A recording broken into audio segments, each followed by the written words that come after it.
¿Qué tal amigos de YouTube? Sean nuevamente bienvenidos a un episodio más de Ecos del Abismo.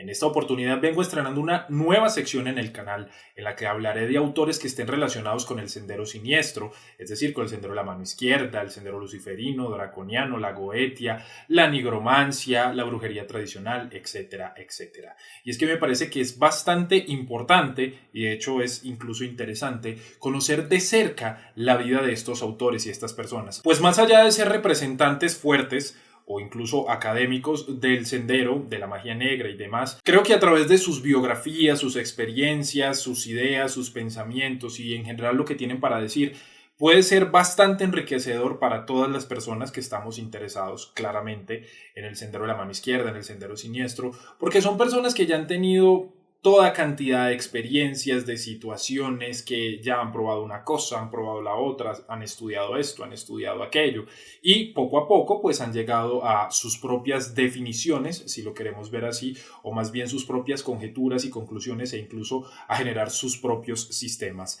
mágicos o sistemas de trabajo. Para comenzar precisamente con esta nueva sección, como lo indica el título de este video, voy a hablar sobre Asenath Mason. Como muchos de ustedes sabrán, Asenath Mason es una autora polaca que escribe al respecto del sendero de la mano izquierda, específicamente basándose en la corriente draconiana. En lo personal, he tenido la oportunidad de hablar en algunas oportunidades de mi vida con ella. Me parece que es una persona, entre otras cosas, muy gentil, muy amable, muy abierta. Creo que son componentes de hecho necesarios pues que muchos de nosotros deberíamos de tener, porque es muy común en el sendero de la mano izquierda encontrar personas que más que son herméticas, resultan a veces ser peyorativas o cerradas o sencillamente pues no quieren hablar mucho como con otras personas. Creo que el caso de Asenath es todo lo contrario y vuelvo y repito, es una persona muy gentil, muy amable, muy abierta y de antemano le agradezco, aunque ella no habla español, el haberme permitido realizar este video. Pues para poder hacerlo, lo que hice fue hacerle una entrevista escrita, ya que Asenath pues es una persona muy callada, de hecho, y le resulta mucho más fácil expresarse a través de las letras, es decir, a través de la escritura, y lo que voy a hacer yo es tomar esas preguntas que yo le realicé, que espero pues sean también de su agrado. No quise preguntarle simplemente como sobre ella, sobre sus gustos, sobre sus libros, sino quizás algunas cosas que a todos nos pudieran ser de gran ayuda y podrían nutrirnos o cuando menos generarnos ciertas reflexiones. Así que espero que el video sea de su agrado. Por aquí abajo irán encontrando, a medida que voy hablando dentro del video, las preguntas puntuales que le hice a Asenath. Y lo que haré es irles contando lo que ella me respondió al respecto de lo que le pregunté. Así pues, como ya lo indiqué, Asenath Mason es una escritora y artista que ha participado en numerosos ensayos, libros, escritos, revistas, incluso grupos y órdenes esotéricas, con un enfoque desde el sendero de la mano izquierda, la espiritualidad luciferina y la corriente draconiana. Es una practicante activa de las artes ocultas y además de eso es fundadora y coordinadora de el Templo de la Llama Ascendente, el Temple of Ascending Flame, que funciona alrededor del mundo por medio de la virtualidad. Asenath Mason es un referente que muchos de nosotros deberíamos de explorar. De hecho, las personas muchas veces me preguntan, oye, ¿cómo puedo comenzar en este tema del sendero de la mano izquierda, del sendero draconiano? ¿Qué lecturas me recomiendas? Afortunadamente, con el paso del tiempo, los libros de Asenath Mason han ido llegando al español. De hecho, yo he colaborado un poco en lo que ha venido siendo este tema con el libro de los ritos de Lucifer, editando el libro de Visiones del lado nocturno, entre otras cosas. Y precisamente ese material ya se encuentra disponible en nuestro idioma, a través de plataformas como lulu.com o a través de editoriales como la editorial Thanatos. Así que antes de hablar de los libros que Asenath ha escrito y en los ensayos que ha participado, en las antologías que ha participado, que han sido numerosas, pues recordarles nuevamente que vale la pena que adquieran el material de Asenath. Porque aunque algunos de sus libros aún estén en inglés, es un inglés muy fácil y asequible. Y creo que esa es una de las grandes ventajas que ofrece el trabajo que Asenath Mason presenta.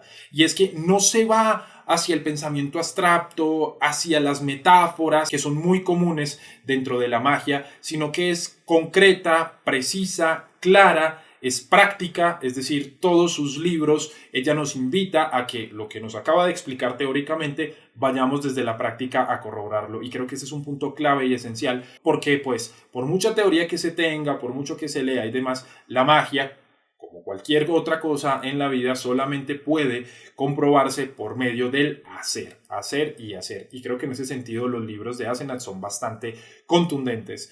Creo que otra de las particularidades que podemos encontrar en Asenat es que además de eso su sistema es muy, digamos, muy adecuado o muy adaptado al contexto en el que viven muchas personas alrededor del mundo, sobre todo pues pensando en la comunidad americana, ¿cierto? Que son personas que todo el día están trabajando, que están entre su familia, sus obligaciones, una cosa y la otra, y Asenat lo que permite es tomar toda esa tradición antigua, todos esos requerimientos que vale la pena, por supuesto, practicarlos. Lo que hace es tomar todos estos conceptos y transformarlos de cierta forma que sea muy asequible, práctico y pueda dar excelentes resultados. Bien, a continuación voy a mencionar algunos de los libros que Asenat Mason ha escrito o algunas de las antologías en las que ha participado. Mencionaré brevemente algunos comentarios sobre algunos de ellos para no detenerme mucho en este punto y poder continuar precisamente con la entrevista. Así pues, encontramos libros como The Book of Mephisto o el libro de Mefistófeles, que la verdad me parece que es un libro clave, es contundente y creo que es una de las únicas personas que se ha atrevido a dedicarle un grimorio completo a Mefistófeles, que trabaja el concepto de la magia faustiana y que de hecho lo hace desde un enfoque del sendero de la mano izquierda. A mí en lo personal ese libro me ayudó bastante en lo que fue inclusive encontrar una de mis entidades pues tutelares o una de las entidades con las que yo he trabajado, que es Mefistófeles, porque creo que tiene unas teorías que son muy válidas frente a que Mefisto es un maestro, es un iniciador, y de hecho pues el libro tiene varios rituales que vale mucho la pena y merecen la pena de hecho realizar.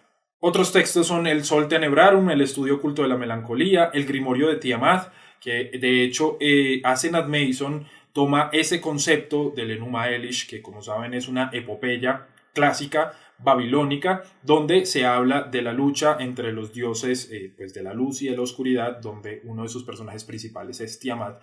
En este libro se habla de toda esa mitología, de sus símbolos, de sus significados y por supuesto se dan rituales. De hecho, muchas personas pues quieren adquirir ese libro, el Grimorio de Tiamat. Algunos que ya lo han leído dicen que da excelentes resultados y que precisamente permite conectar con esa parte sumeria, babilónica, esa parte que es bastante antigua. Por otro lado tenemos el Liber Thagirion y el libro Ritual Draconiano. Este libro en particular me parece que es una excelente guía. Yo lo tengo en español y en inglés. De hecho, recuerden que lo pueden adquirir por medio de la editorial Thanatos. Es posible decir que este libro en particular ofrece las bases para la persona que trabaja de forma individual, que no tiene la posibilidad de trabajar con un grupo, que no tiene la posibilidad de pagar un curso, qué sé yo. Creo que este libro puede ofrecer unas bases sólidas, fuertes y contundentes en lo que viene a ser el tema del sendero draconiano, por supuesto, dentro de lo que lo conocemos, que compete el tema de la demonología, la goetia, la cábala, el trabajo tántrico de kundalini, de magia sexual, entre otras disciplinas.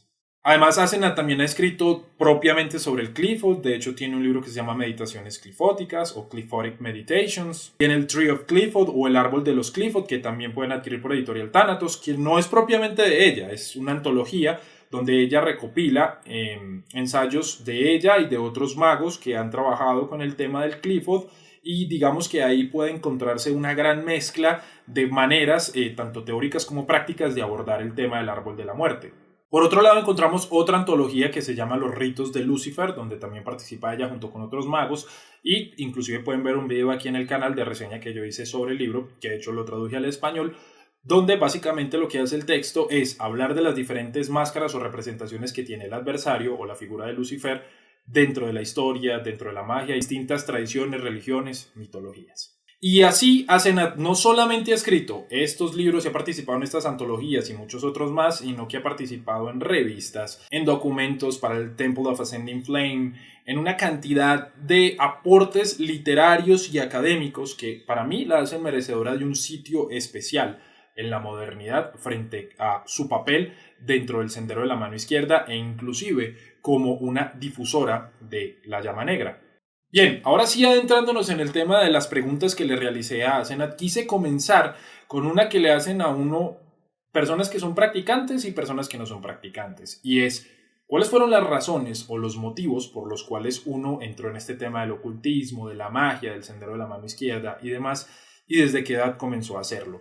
En palabras de Asenath Mason, ella comenzó en el tema de la magia a los 20 años. Sin embargo, ella proviene de una familia con fuertes raíces espirituales, pero no quiso involucrarse en el asunto de la magia, del ocultismo y demás, sino hasta cuando leyó una gran cantidad de textos al respecto, sobre el Necronomicon, sobre la Goetia, la demonología. De hecho, dice que leyó el Grimorium Verum, que se adentró como tal en la magia y en el ocultismo. Pero además de ese proceso de lectura, además de ese proceso de nutrirse de distintos textos, ella dice que el punto clave desde donde comenzó su asunto con la magia se remonta a sus 20 años cuando entró en la Dragon Rouge.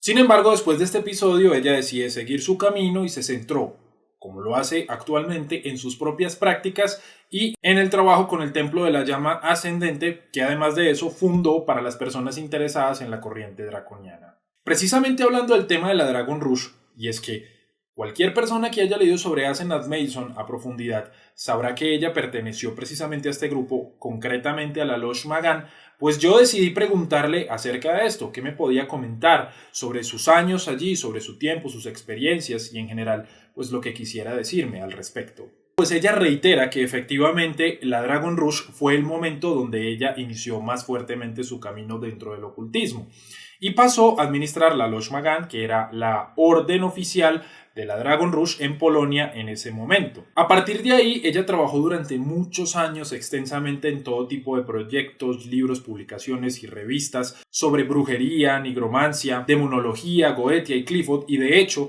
ella comenta que aprendió bastante sobre Cábala cuando estuvo en la Dragon Rouge.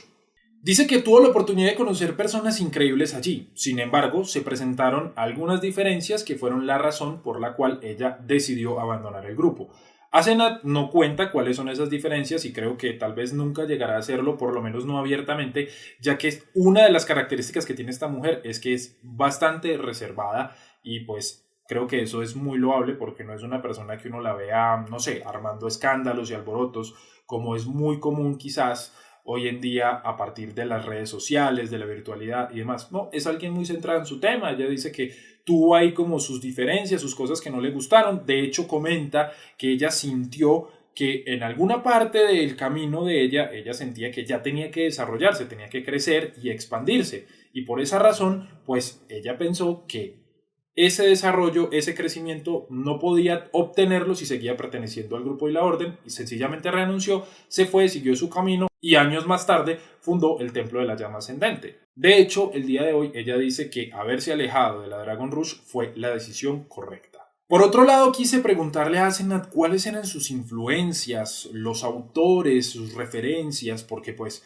uno realmente no se inventa nada a partir de cero. Uno siempre tiene influencias, siempre tiene cosas que toma de este autor, de este libro, del arte, de las películas, del cine, de una cantidad de cosas. Y lo que hace el cerebro es transformarlos, ¿verdad? Convertirlas en una nueva expresión, quizás. En ese sentido, pues yo quise preguntarle a Asenath, que además de eso es una persona que podemos ver que está muy instruida, se ha formado bastante en términos de la magia y de otras áreas y campos relacionadas al ocultismo, pues cuáles eran precisamente esas personas que habían marcado un hito en ella o incluso qué autores habían marcado una influencia importante dentro de su trabajo. Ella comenta que lleva más de 20 años trabajando con grupos y órdenes y personas, magos y magas de todo tipo. Por lo tanto, ha sido influenciada de muchas maneras, no solamente por libros y autores. Sin embargo, ella dice que varios de esos autores que la han influenciado o que han sido importantes dentro de su camino son aquellos afines a la tradición draconiana. Entre ellos encontramos a Kenneth Grant, Michael Kelly y Linda Falorio. Mencioné que he tenido la oportunidad de trabajar con magos increíbles e inspiradores como Edgar Kerbal, de Colombia, y Bill Duvendak. Por otro lado, dice que disfruta leyendo los escritos de autores modernos como I.E. Coetin, Jean Fries, Humberto Magui y Jack Grail. Dice que la inspiración también la encuentra en otros lugares como películas, libros, escritos y el arte, pero sobre todo en el trabajo que desempeña dentro del Templo de la Llama Ascendente, ya que todo el tiempo está en constante contacto con personas de todas partes que le envían reportes, que le hablan de sus experiencias, de lo que pudieron vivir, experimentar, y de ahí ella, digamos, se ha nutrido bastante para encontrar pues las posibles relaciones que hay entre una persona y la otra, la manera en que efectivamente un ritual va hacia un lado o va hacia el otro. Y creo que ese componente humano, ese contacto con las personas, ya esa parte sí la digo yo más a nivel personal, le ha permitido a ella ver desde la práctica cómo se manifiesta y no se manifiesta lo que ella, el templo y otros autores proponen con respecto a la magia y al ocultismo. A pesar de que Asenath Mason es una persona que vemos está totalmente involucrada con la parte mágica, pues quise comentar un poco más acerca de ella, quizás tocando un poco el asunto mundano, si se quiere, para ver qué intereses podía tener además de la magia o si solamente estaba centrada dentro de la magia. Ella me contestó que es una ilustradora y artista profesional. Y eso pues lo podemos ver evidentemente dentro de sus libros y las obras, las ilustraciones que ella misma sube a sus distintas plataformas. De hecho creo que pues ahí ya uno entiende por qué ella puede incluso lograr representar a los demonios de cierta manera. Incluso tiene un tarot donde logró colocar sus ilustraciones. Y de hecho, uno ahí es donde de pronto puede entender por qué ella hace los sigilos como los hace. Pues una de las características de Asenath Mason es que ella no trabaja quizás con los sigilos como tradicionalmente se conocen, sino que hasta cierto punto son incluso ilustraciones, me parece a mí. Creo que tal vez ahí hay una parte dificultosa y es que cuando uno va a trabajar con esos sigilos, si no los imprime, tratar de dibujarlos o de representarlos de alguna manera por uno mismo, si uno no tiene habilidades artísticas, pues puede llegar a ser complicado, ¿no? Incluso, pues ella ha dicho que esos sigilos no son necesariamente solamente sigilos, sino que funcionan también como puertas de entrada y enlace a las entidades o a la energía que esté representando. Creo que entonces en ese sentido, pues uno entiende por qué Asenath hace las cosas de esta manera, pues teniendo en cuenta que tiene una formación profesional en ilustración y diseño gráfico. Además, pues ella comenta que le gusta el arte antiguo y moderno, le gusta leer, viajar, conocer nuevas personas, le gustan bastante los deportes y es practicante de yoga también. En este punto le comenté a ella pues que esta era una entrevista o que iba a ser transformada hacia un formato de video para una comunidad hispanohablante. Entonces le quise preguntar al respecto de lo que ella supiera de la magia, el ocultismo, la brujería y demás dentro de los países hispanohablantes, a ver qué me podía comentar. Ella lo que me dijo fue que el único país en el que ha estado que habla español es en España, pero pues que España está muy permeada por tradiciones de otros países europeos, o sea que son muy similares, digamos, los sistemas. No es como aquí en América Latina donde nosotros tenemos unos sistemas o unas ideas, incluso unas cosmovisiones que no son necesariamente tan similares a las europeas. Pero me dijo que algo que ha podido encontrar en su contacto con el Templo de la Llama Ascendente, con los distintos practicantes que hay allí, que son del habla hispana, es decir, que pertenecen a países hispanohablantes, es que ella puede ver cómo a través del folclore, a través de las diferentes pues como tradiciones de distintas partes y países, hay como unos puntos en común bastante interesantes y que incluso el arquetipo de Lucifer parece ser para ella que es algo muy universal. Creo que eso lo dice precisamente porque aquí en América Latina hay varias partes donde se le rinde culto al diablo. Me comentó que uno de los libros que es referente para ella de la magia en español es el libro del San Ciprián, pero pues que por supuesto quiere aprender sobre muchos otros más grimorios. Quise seguir tocando un poco el tema de la comunidad de la magia en español y por esa razón le comenté como que, oye, tus libros han sido traducidos a varios idiomas, entre ellos el español, y de hecho la gente los está comprando y está trabajando con ellos. ¿Qué puedes decir al respecto de ese impacto que está teniendo poco a poco tu trabajo dentro de las personas hispanohablantes? Me comentó que efectivamente, pues sí, que varios de sus libros están siendo traducidos al español y que de hecho ya hay algunos traducidos, algunas antologías como El Árbol de los Clifos, Los Ritos de Lucifer, Visiones del Lado Nocturno, el libro del Ritual Draconiano. Aparte, ella comenta que apoya totalmente el proceso de las traducciones y que le parece que el conocimiento debería ser asequible para todas las personas. Le emociona pues bastante como la idea de que sus libros puedan ser totalmente traducidos y ojalá las personas estén interesadas en ello pues precisamente para que pueda suceder. Como Asenath misma lo comenta, uno de sus puntos sobresalientes es su trabajo dentro del Templo de la Llama Ascendente. Por eso quise preguntarle sobre él. Quise indagar sobre experiencias significativas, sobre cómo ha sido el trabajo, qué podría decir al respecto, y de hecho le comenté pues que hay muchas personas que hablan español que les gustaría pues mucho pertenecer al Templo de la Llama Ascendente, más que pertenecer, más bien trabajar con ellos, pero pues que el inglés es un limitante para muchas personas, ¿no? Y que sí había la posibilidad de tener el Templo de la Llama Ascendente en español. Lo que ella me comentó es que lleva casi 8 años de trabajo y que los resultados para ella pues han sido excelentes. Ha tenido la oportunidad de trabajar con cientos de personas. Sus trabajos, es decir, los trabajos del Templo de la Llama Ascendente, gozan de cierta reputación. Obviamente hay personas a quienes no les gustan, pero pues eso es normal en todo. Pero hay personas que participan abiertamente de distintas partes del mundo, en los distintos rituales que hacen, los proyectos que ellos establecen. Y pues ella dice que en realidad ha superado bastante sus expectativas. Creo que ella se da por bien servida con el trabajo que ha podido establecer hasta este momento. Digamos, también comenta como que para entrar al Templo de la Llama Ascendente hay que hacer ciertos requerimientos. Es decir, ella apunta más hacia un asunto aptitudinal que de dinero, de pagar membresías y demás. Digamos que uno de sus puntos sobresalientes fue precisamente creer en esa idea de que debía enfocarse por otro lado el asunto de la magia y que debía abrirse un espacio para que las personas de todo el mundo pudieran participar. Ella comenta que está abierta a la idea de traer el Templo de la Llama Ascendente al español, que de hecho Edgar Kerbal aquí en Colombia maneja una orden o una célula oficial, por así decirlo, del Templo de la Llama Ascendente, pero que le interesaría mucho o le gustaría más bien mucho que pudiera expandirse a otros países, pero ella entiende que administrar una orden mágica es mucha responsabilidad, requiere de mucho tiempo, entonces pues digamos que tampoco es como que tenga las expectativas muy altas, más bien va esperando conforme pase el tiempo si efectivamente se presentan algunas personas o no. Mientras tanto, pues la forma en la que ella ha venido desarrollando el trabajo le parece que es bastante significativa. El siguiente punto puede resultar interesante o intrigante quizás para varios, porque como saben, Asenath Mason trabaja de la mano con Becoming a Living God, que es una editorial de los Estados Unidos que es bastante controversial por sus autores, por lo que proponen, por la forma en que hacen las cosas.